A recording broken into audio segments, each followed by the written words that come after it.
So my question is really, how life will be in Earth 20, 30, 50 years from now? Our education, our transport. How do you see it?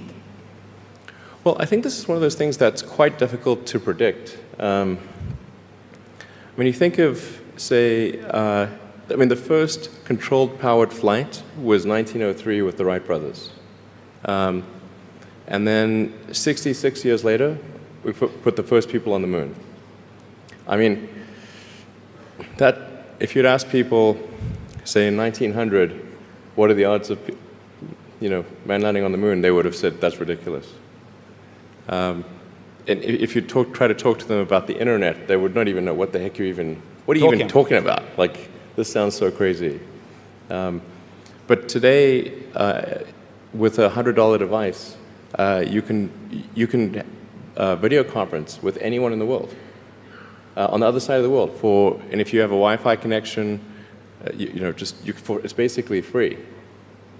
Free to have an instant visual communication with anyone, or even with millions of people. With social media, you can communicate to millions of people simultaneously.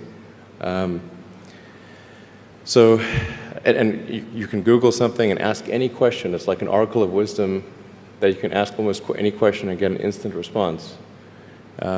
It would have been incredibly difficult to predict these things in the past, even the relatively recent past.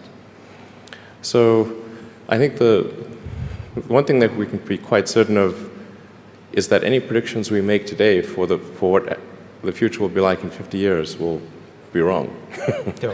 That's for sure.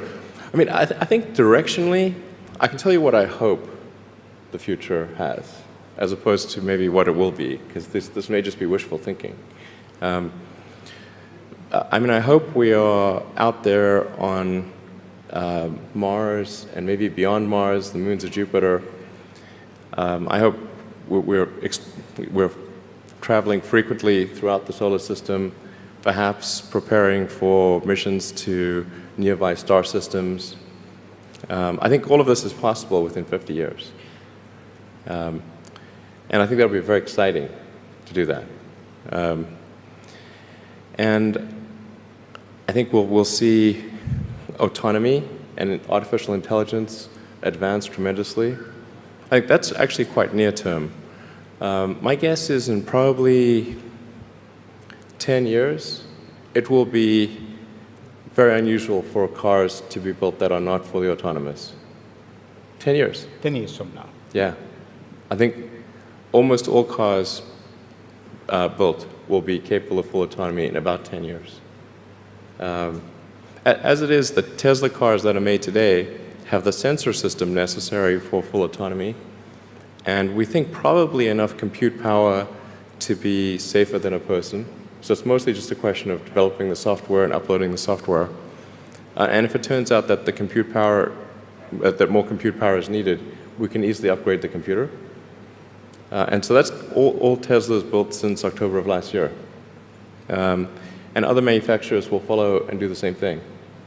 So getting in a car will be like getting in an elevator.